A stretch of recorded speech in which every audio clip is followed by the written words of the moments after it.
नमस्कार दोस्तों, आपका स्वागत है टेक्निकल बॉन्ड में। आज हम टेस्ट करने वाले हैं पीटीसी रिले यानी पॉजिटिव टेम्परेचर कोफिशिएंट। ये पीटीसी रिले होती है। इसमें ये दो पॉइंट दिए होते हैं, एक रनिंग वाइंडिंग के लिए और एक स्टार्टिंग वाइंडिंग के लिए। ये भी पीटीसी रिले है, इसमें भी दो पॉइंट दिए हुए हैं, एक रनिंग वाइंडिंग के लिए और एक स्टार्टिंग वाइंडिंग के लिए। और साथ में ये है ओवरलोड प्रोटेक्टर, जो फ्रिज को वोल्टेज से और हाई टेम्परेचर से प्रोटेक्ट करने का काम करता है। तो आज हमारे पास दो ओवरलोड प्रोटेक्टर हैं और दो हमारे पास पीटीसी रिले हैं। हम जानते हैं इनमें से कौन सी रिले और कौन सा ओवरलोड सही काम कर रहा है और कौन सा पीटीसी रिले हमारा सही काम नहीं कर रहा है। तो सबसे पहले हम एक पीटीसी रिले चेक करते हैं, इसकी रेजिस्टेंस वैल्यू देखते हैं। तो रनिंग और स्टार्टिंग के बीच में, क्योंकि एक सिरामिक का सिक्का लगा होता है, तो इन दोनों पॉइंट में हम रेजिस्टेंस वैल्यू चेक करेंगे। मल्टीमीटर आपको नज़र आ रहा है, इसमें हम रेजिस्टेंस वैल्यू चेक करते हैं कितने ओम की रेजिस्टेंस वैल्यू शो कर रहा है ये। तो ये 22.6 ओम की वैल्यू शो कर रहा है, जो ये शो करता है कि लगभग ये ठीक है। और दूसरी रिले हम देख रहे हैं, ये जो रेजिस्टेंस वैल्यू शो कर रहा है ये कर रहा है 775 ओम, 776 ओम, 7, यानी ये कहीं ना कहीं जो रेजिस्टेंस है इसकी वो बहुत कम है, बहुत लो है। इसका मतलब ये वाली रिले हमारी जो है वो काम नहीं करेगी, क्योंकि इसकी रेजिस्टेंस वैल्यू कम है। तो एज़ पर माई एक्सपीरियंस, इसका जो सिरामिक का जो सिक्का अंदर होता है वो कहीं ना कहीं बर्न हुआ है या ब्रेक हुआ है। इसको हम ओपन करके देखेंगे। इसी प्रकार से हम रिले चेक करते हैं, ये ओएलपी चेक करते हैं, ओवरलोड प्रोटेक्टर। इसमें रेजिस्टेंस जो है 2 ओम से बिलो होनी चाहिए। तो ये 0.9 ओम के आसपास आ रही है, इसका मतलब ये ओवरलोड प्रोटेक्टर बिल्कुल ठीक है। और दूसरा भी ओएलपी चेक करते हैं, इसके अंदर जो रेजिस्टेंस आ रही है वो है 1.6, ये भी 2 ओम से नीचे है। तो ये वाला भी हमारा ओवरलोड बिल्कुल ठीक है, यानी ये कंप्रेसर को सप्लाई देगा। ये ओवरलोड जो है कंप्रेसर को सप्लाई देगा और ये वाला ओवरलोड भी कंप्रेसर को सप्लाई देगा। लेकिन ये जो रिले है ये डिफेक्टिव है, ये काम नहीं कर रही है, क्योंकि इसकी जो रेजिस्टेंस वैल्यू है वो करीब करीब 0.7 ओम आ रही है, जबकि करीब करीब इसकी वैल्यू होनी चाहिए 30 से 40 ओम के बीच में। और जो ये रिले है हमारी, ये बिल्कुल ठीक काम करेगी, क्योंकि इसकी जो रेजिस्टेंस वैल्यू आ रही है अप्रॉक्सीमेटली 27 ओम्स के अकॉर्डिंगली आ रही है। तो ये वाली रिले हमारी बिल्कुल ठीक से काम करेगी। तो इसको चलो हम देखते हैं। इस वाली रिले में कुछ दिक्कत थी, जिसमें रेजिस्टेंस वैल्यू कम आ रही थी। तो इसको देखते हैं ओपन करके। तो ओपन करने के लिए यहाँ पर एक लॉक दिया हुआ है, एक लॉक यहाँ पर दिया हुआ है। तो इस लॉक को हम हटाते हैं और देखते हैं कि भाई ये कैसे काम करेगा।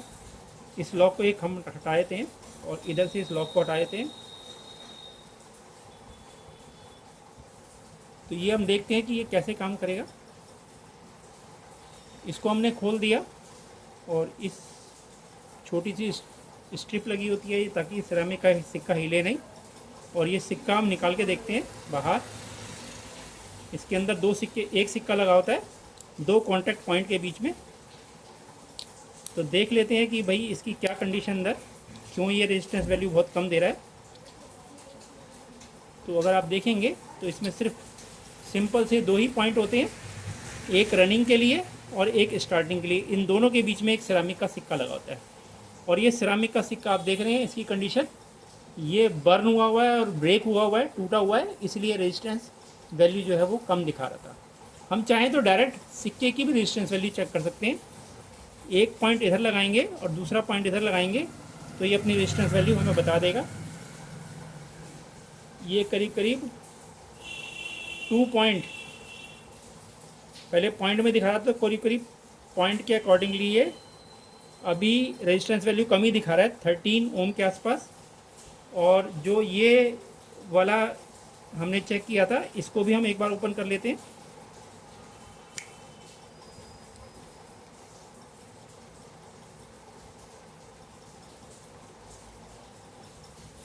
ये रेजिस्टेंस वैल्यू बिल्कुल सही दिखा रहा था, तो इसको भी एक बार खोल कर देख लेते हैं।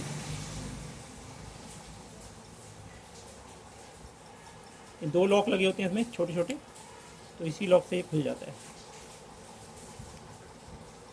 ये आप देख रहे हैं इसकी जो सिरामिक का सिक्का है, इसकी जो कंडीशन है वो सही है, और ये थोड़ा सा उससे बड़ा भी है। तो आप ये देख रहे हैं, ये सिरामिक का सिक्का बिल्कुल ठीक है। इसका मतलब ये बिल्कुल आपकी रेजिस्टेंस वैल्यू जो होनी चाहिए वो सही शो करेगा। इसको डायरेक्ट भी चेक कर लेते हैं।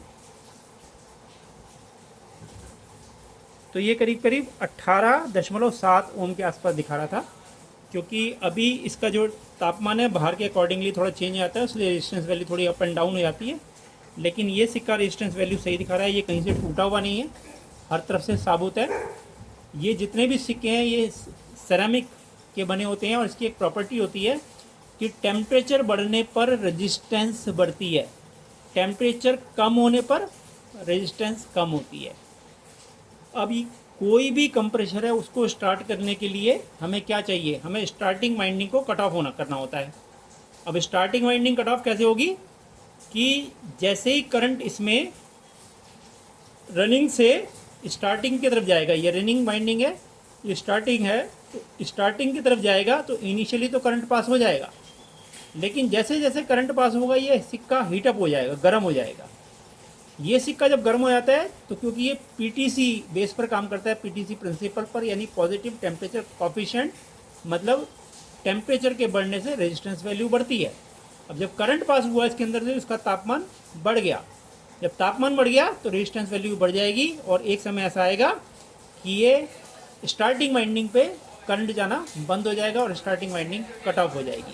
तो ये पीटीसी प्रिंसिपल पर काम करते हैं जितने भी पीटीसी रिले हैं, और बहुत ही इम्पॉर्टेंट है इसको अंडरस्टैंड करना, क्योंकि इसके अंदर कोई मूविंग पार्ट नहीं होता। सबसे बड़ा बेनिफिट ये होता है कि कोई मूविंग पार्ट नहीं है, तो ख़राब होने के चांसेस भी बहुत नेग्लिजिबल है। इस सिक्के को भी हम वापस लगा देते हैं क्योंकि ये तो ख़राब है already.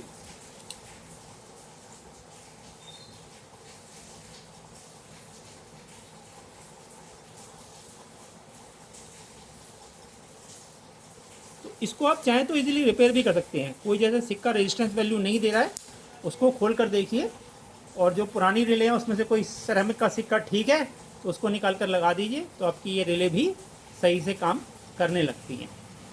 Thank you so much.